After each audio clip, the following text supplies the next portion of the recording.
Good morning, conference. I want to begin by thanking you for everything at the election.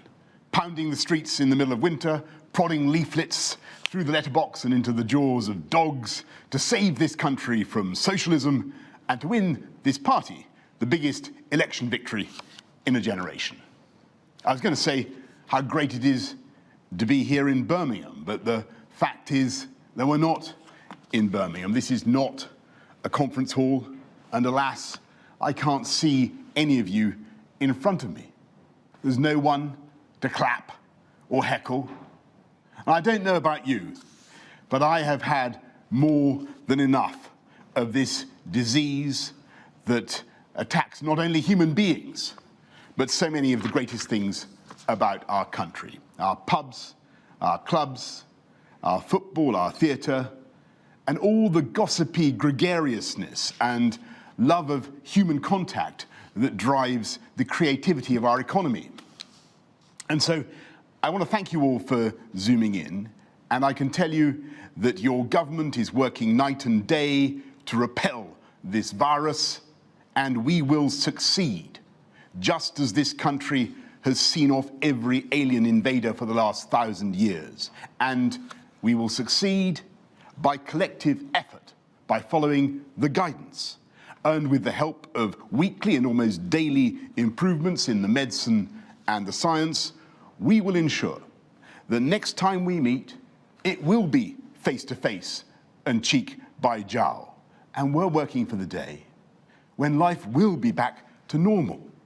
Flying in a plane will be back to normal, and hairdressers will no longer look as though they're handling radioactive isotopes. And when we can go and see our loved ones in care homes.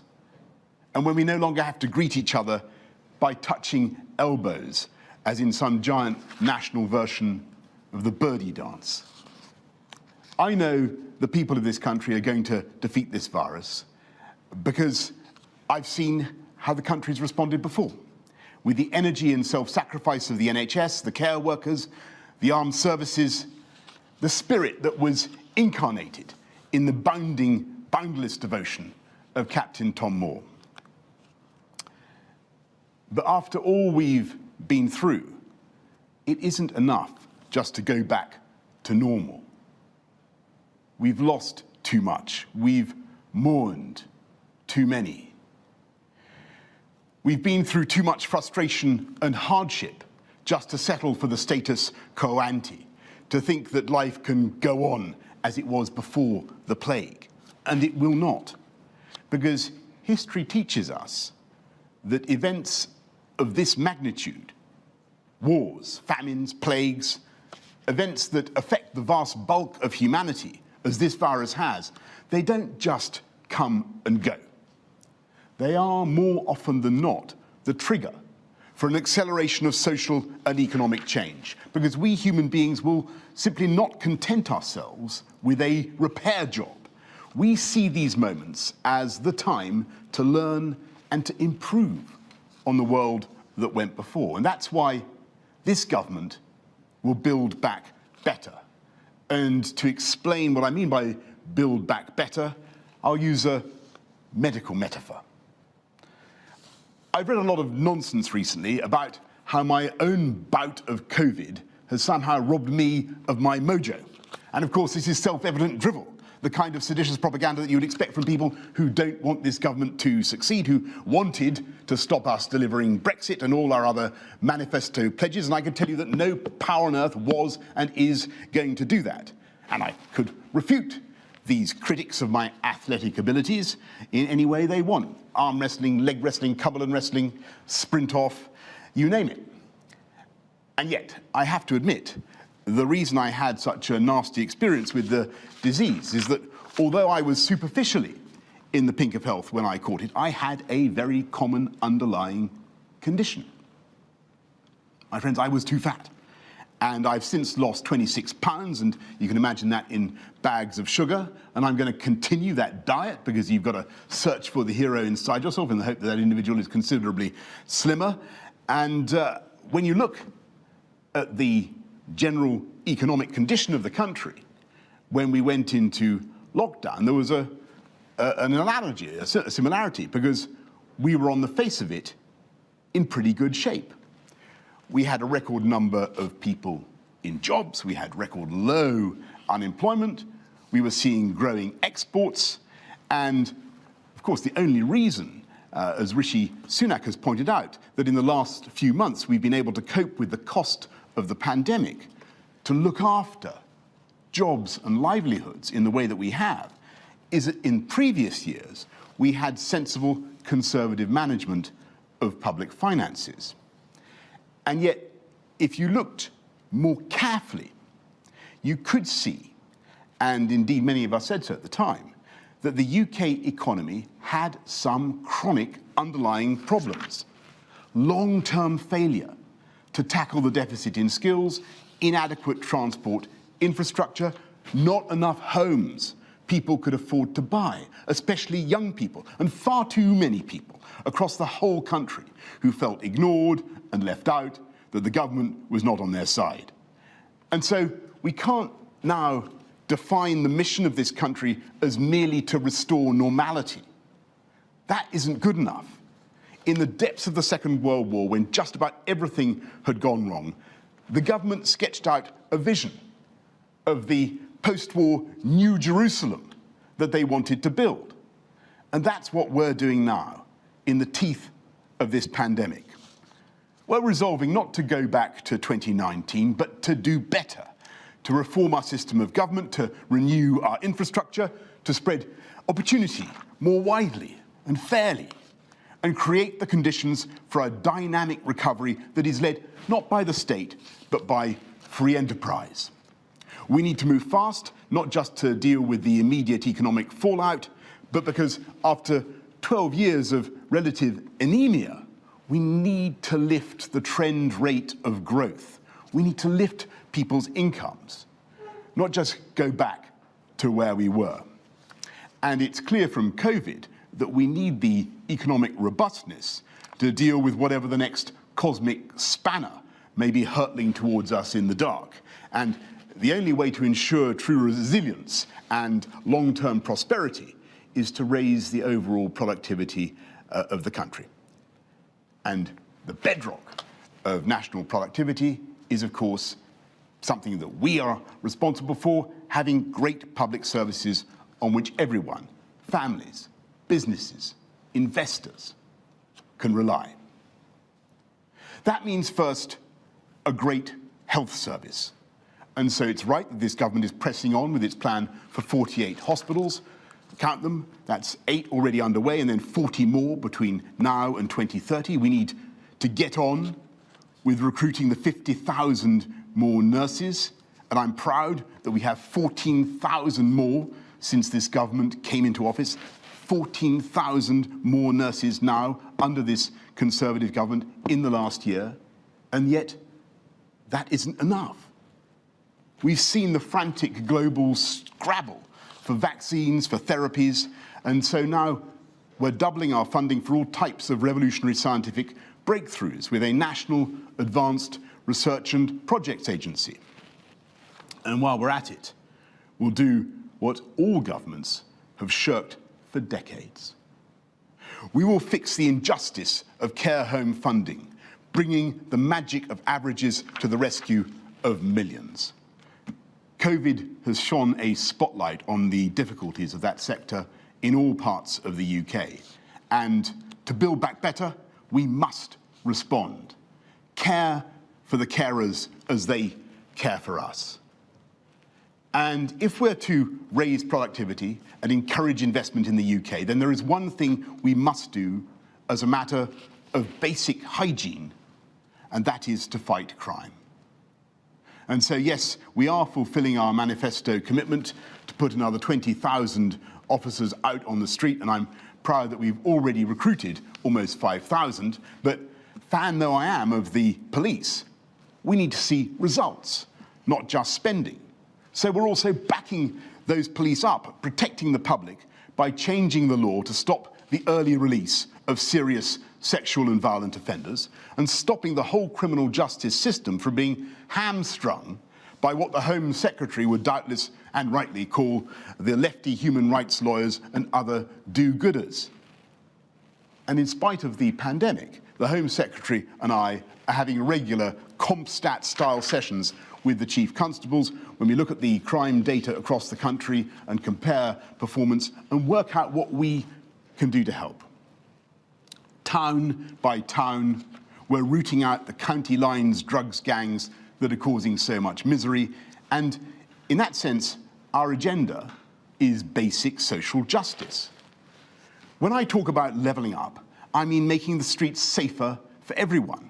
And when I talk about levelling up, I mean not just investing massively in our schools, delivering on our promise to raise per pupil funding to £4,000 per head in primary school and £5,000 per head in secondary school, as well as a £30,000 starting salary for teachers. I'm thinking not just about the inputs, but about the outputs, the changes in the lives of young people. And so I want to take further an idea that we've tried in the pandemic and to explore the value of one-to-one teaching, both for pupils who are in danger of falling behind and for those of exceptional abilities. We can all see the difficulties, but I believe such intensive teaching could be transformational and of massive reassurance to parents. It's in crises like this that new approaches are born. And last week, we grasped a nettle that has intimidated governments for the last century. We effectively broke down the senseless barrier between further education and higher education so that it's just as easy to get the funding you need for a training course in engineering or IT as for a degree in politics or economics. Because we're offering every adult 4 years of funded post-18 education, a lifetime skills guarantee, a lifetime skills guarantee.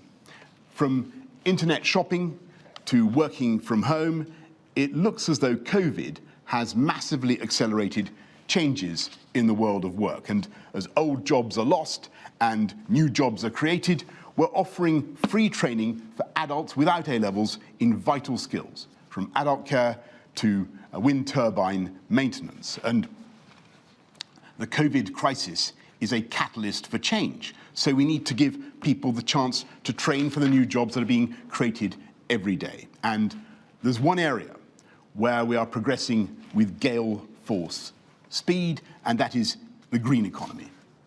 The green industrial revolution that in the next 10 years will create hundreds of thousands, if not millions, of jobs. I can today announce that the UK government has decided to become the world leader in low-cost clean power generation, cheaper than coal, cheaper than gas. And we believe that in 10 years' time, offshore wind will be powering every home in the country, with our target rising from 30 gigawatts to 40 gigawatts. You heard me right. Your kettle, your washing machine, your cooker, your heating, your plug-in electric vehicle, the whole lot of them, will get their juice cleanly and without guilt from the breezes that blow around these islands.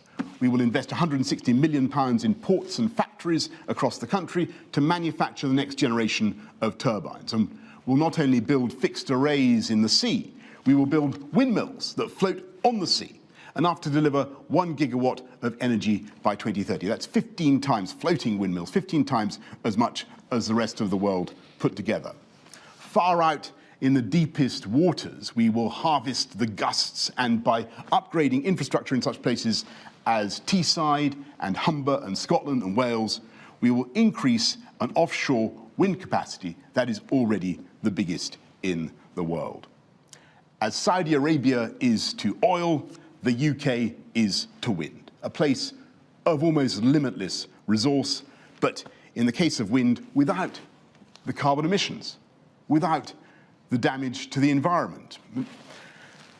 I remember how some people used to sneer at wind power 20 years ago and say it wouldn't pull the skin off a rice pudding. Well, they forgot the history of this country. It was offshore wind that puffed the sails of Drake and Raleigh and Nelson and propelled this country to commercial greatness.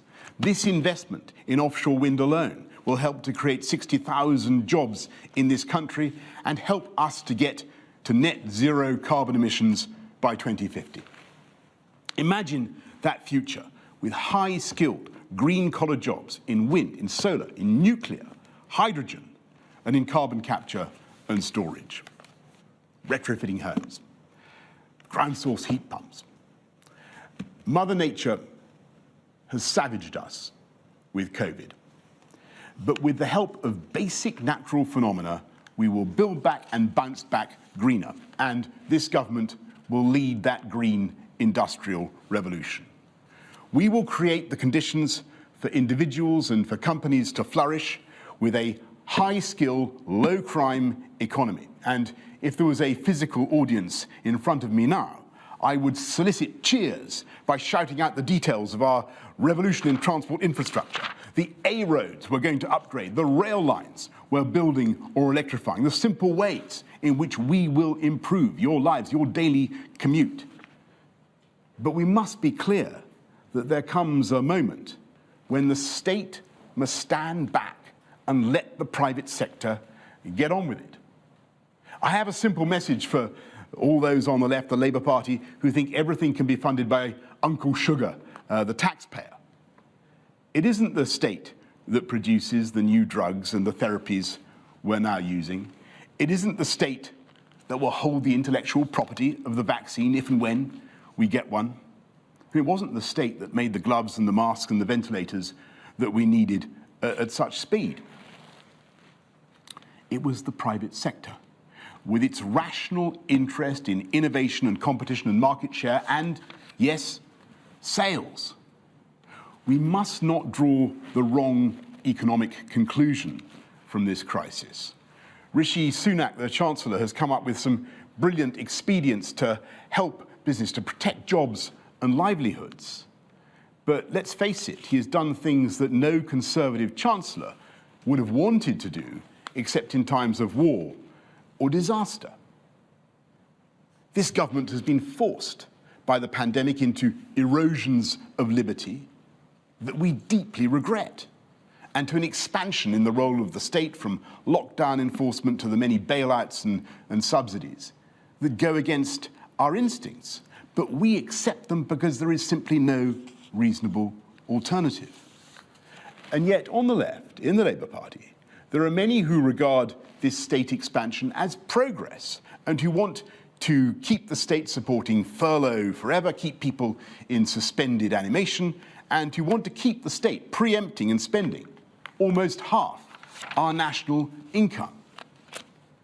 We Conservatives believe that way lies disaster, and that we must build back better by becoming more competitive, both in tax and in regulation. We need to make this the best place to start a business, the best place to invest, and we need to unleash the urge not just to build, but to own.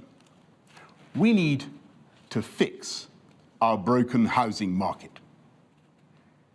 When COVID struck, there were millions of people, often young people, who found themselves locked down in rented accommodation, without private space, without a garden, forced to use ironing boards for desks and bedrooms for offices. And I know that there are many people who are, of course, very happy with renting, the flexibility that it offers. But for most people, it is still true that the overwhelming instinct is to buy. And many of them simply can't, not because they can't afford the mortgage, but because they can't afford the deposit. And the disgraceful truth is that levels of owner occupation for the under 40s have plummeted in this country, and millions of people are forced to pay through the nose to rent a home they can't truly love or make their own, because they can't add a knob or a knocker to the front door, and in some cases they can't even hang a picture, let alone pass it on to their children. Yes, we will transform the sclerotic planning system. We will make it faster and easier to build beautiful new homes without destroying the green belt or desecrating our countryside. But these reforms will take time, and they're not enough on their own. We need now to take forward one of the key proposals of our manifesto of 2019, giving young first-time buyers the chance to take out a long-term fixed-rate mortgage of up to 95% of the value of the home, vastly reducing the size of the deposit, and giving the chance of home ownership and all the joy and the pride that goes with it to millions who currently feel excluded. We believe that this policy could create 2 million more owner-occupiers, the biggest expansion of home ownership since the 1980s. We will help turn generation rent into generation buy. We will fix the long-term problems of this country, not by endlessly expanding the state, but by giving power back to people. The fundamental life-affirming power of home ownership, the power to decide what color to paint your own front door. With our long-term fixed-rate mortgages, we want to spread that opportunity to every part of the country. And that is the difference between us Conservatives and the Labour opposition. They may have million-pound homes in North London, but they deeply dislike home ownership for anyone else. We want to level up. They want to level down. We're proud of this country's culture and history and traditions. They literally want to pull statues down, to rewrite the history of our country, to edit our national CV, to make it look more politically correct. We aren't embarrassed to sing old songs about how Britannia rules the waves. In fact, we're even making sense of it with a concerted national shipbuilding strategy that will bring jobs to every part of the UK, especially in Scotland. And we believe passionately in our wonderful union, our United Kingdom, while the Labour opposition have done, frankly, nothing to defend the union and continue to flirt with those who would tear our country apart. And I say frankly to those separatist Scottish nationalists who would like this country to be distracted and divided by yet more constitutional wrangling, now is the time to pull together and build back better in every part of the United Kingdom. We believe in global Britain as a proud, independent and outward-looking country, and next year we will lead the world at the G7 and at the COP26 summit in Glasgow, with 3 great campaigns to bring the world together, to heal the world, tackling the virus, tackling climate change, and championing global free trade. We have confidence in our values and our diplomacy, and be in no doubt that they are secretly scheming to overturn Brexit and take us back into the EU. We believe in our fantastic armed services as one of the greatest exports that this country has. They, the Labour Party, can't even vote for measures to protect veterans from vexatious prosecutions 50 years later when no new evidence is supplied. And throughout this pandemic, it is this government that has taken the tough decisions, because we believe that there are no easy answers, while they've simply sniped from the sidelines. Well, my friends, we have no time now to focus on Captain Hindsight and his regiment of pot-shot, snipe-shot fusiliers. I want you to raise your eyes, and I want you to imagine that you're arriving in Britain in 2030, when I hope that much of the programme that I have outlined will be delivered.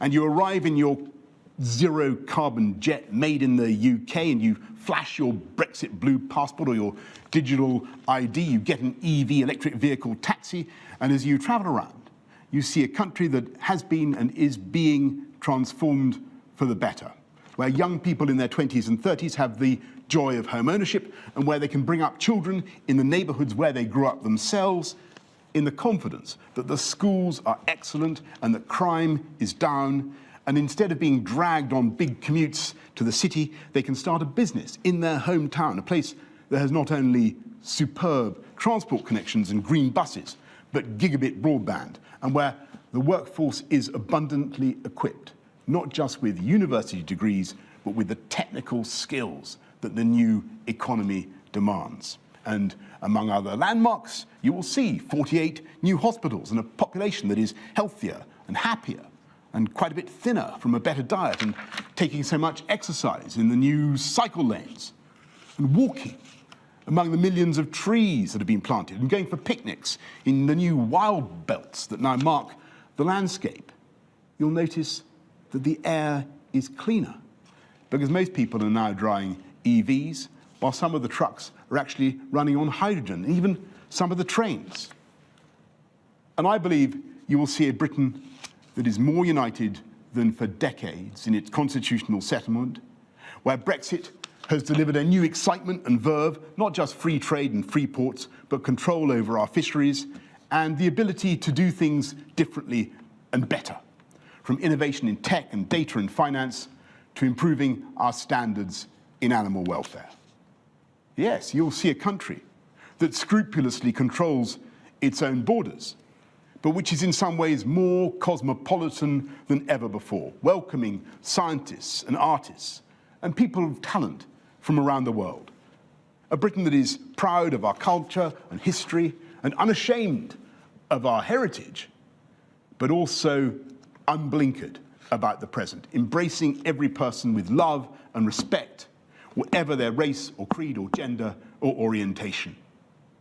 That is the Britain we can build. In its way, and with all due respect to everywhere else, the greatest place on earth. Indeed, that is the country and the society that we are in the process of building. And I know that it seems tough now, when we're tackling the indignities and cruelty and absurdity of the disease. But I believe it's a measure of the greatness of this country, that we are simply not going to let it hold us back or slow us down. And we're certainly not going to let it get us down, not for a moment, because even in the darkest moments, we can see the bright future ahead. And we can see how to build it, and we're going to build it together. Thank you all very much.